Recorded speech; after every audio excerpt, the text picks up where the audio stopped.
Hey everyone, I am so pleased today to introduce to you to Dr. Bart Bradshaw.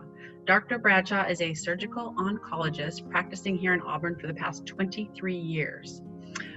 He's been a friend and a supporter of Relay for Life, and annually you might recognize him. He's part of our survivor ceremony, putting medals on our survivors. And also in the last couple of years, he and his daughter Molly have been part of our talent show. So Dr. Bradshaw, thank you for joining us. So first thing we wanted to know is kind of what is it that got you interested in treating cancer patients?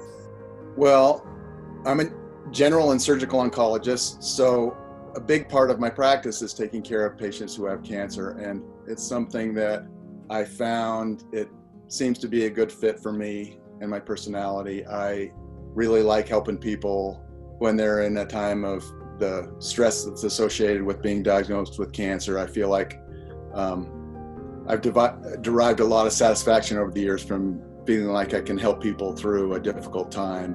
It's a pleasure to be able to help people when they need it. And that treating patients with cancer has allowed me to do that. So what brought you then to the American Cancer Society? Well, I was thinking about that.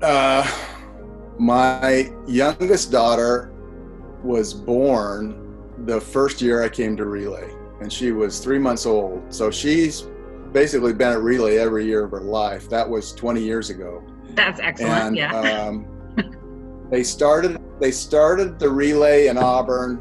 I think it was 1999, although I may be off a year or two. And I started in 2000. I missed the first year because I didn't know about it, but I saw these flyers for the Relay and thought that's something I need to be involved with and help. And I asked the chair at the time if I could help, and she suggested I do first aid. So the first year I came and did first aid and put some Band-Aids on some cuts and blisters, and I've been more involved ever since. And since the first year I just did first aid, and the second year I've had a team ever since. It's been great. Really is my favorite part of summer. So every year you come to now and you help us with our survivors. And I know the survivors love you and they love the fact that you're involved with our event. What is being on the stage and putting medals on them? What does that mean to you?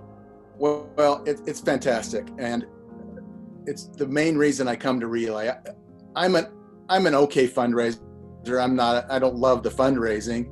I love being with the cancer survivors. And so for me, both to participate and in the survivor ceremony where I get to see people and cheer for them and celebrate their survival and celebrate their journey, I just feel that that's a privilege. And then being with them and there's some people that I don't see in my practice anymore, but that I've taken care of, but I see at Relay every year. And I look forward to that every year, of touching base with survivors who have survived 10, 15, 20 years. And the only time I see them is at Relay. In the last couple of months, this event, because we aren't going to be live, we've been hosting Luminaria ceremonies all over Placer County. And the reason for doing it is to honor and remember those, and also to give hope. And so tonight we're going to be offering up our last ceremony of the season. So we're wondering what this means to you, or if you have any thoughts on Luminaria. So I still have very vivid memories of the first Luminaria ceremony I went to. Just very emotional, very meaningful. Both celebrating people that have passed and people that are in the middle of their fight with cancer and people that have survived their fight with cancer. We all know this year has been a really hard year for everybody. It's hard. I'm looking outside at the smoky skies and worried about friends that are in school and not doing school online like we're doing virtual Relay.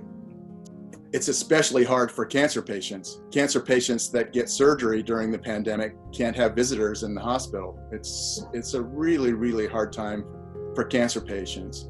On a personal note, a close friend of mine has a son that was just diagnosed with testicular cancer last week, going in for surgery next week. It's a hard time, and there's a temptation to be down as a society, and I think that it's especially important time to rally around our loved ones, rally around the cancer patients, and even though it's a hard year, there's time and opportunities for hope and for hard work. I want to tell you a story about my father-in-law. And the context of this story is that in spite of the hard things that are happening, oncology is making advances that new things are coming around the corner every week. And it's actually, as a provider, it's difficult to keep up with it all. There's new things coming around so fast, you really have to work hard to stay up. And there's treatments that are available now, in part through research sponsored by the American Cancer Society and organizations like it, that weren't available even 5 years ago. And the story I wanted to tell is of my father-in-law, who 5 years ago was up visiting. He's just turned, 2 weeks ago, turned 92.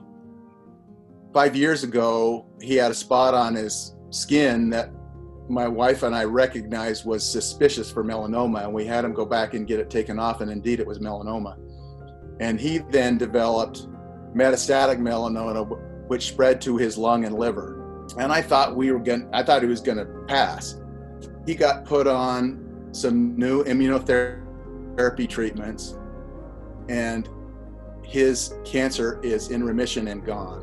And in fact, the company that made the drug draws his blood every year to try to figure out why it works so well on him and sometimes doesn't work well on others. And every time they draw his blood, they give him an Amazon gift card, and he has no idea how to use it.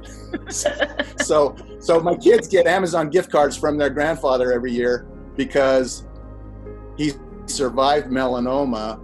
The point with that is our treatment isn't perfect, and there's still people who don't do well, but the treatment is better than it's ever been, and there's always reason to be hopeful. There's always reason to be positive, and there's especially reason for those of us who support cancer patients and cancer research and the American Cancer Society to continue to work hard to support the organizations that are trying to find a cure.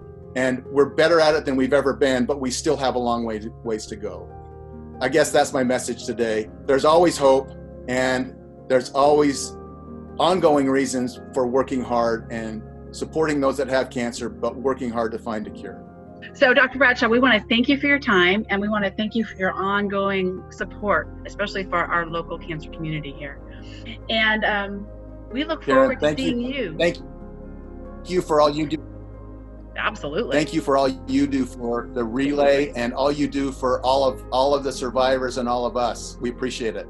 So we are looking forward to 2021, everyone. Let's hope that we have a live event, and we'll see Dr. Bradshaw on our stage handing out more medals.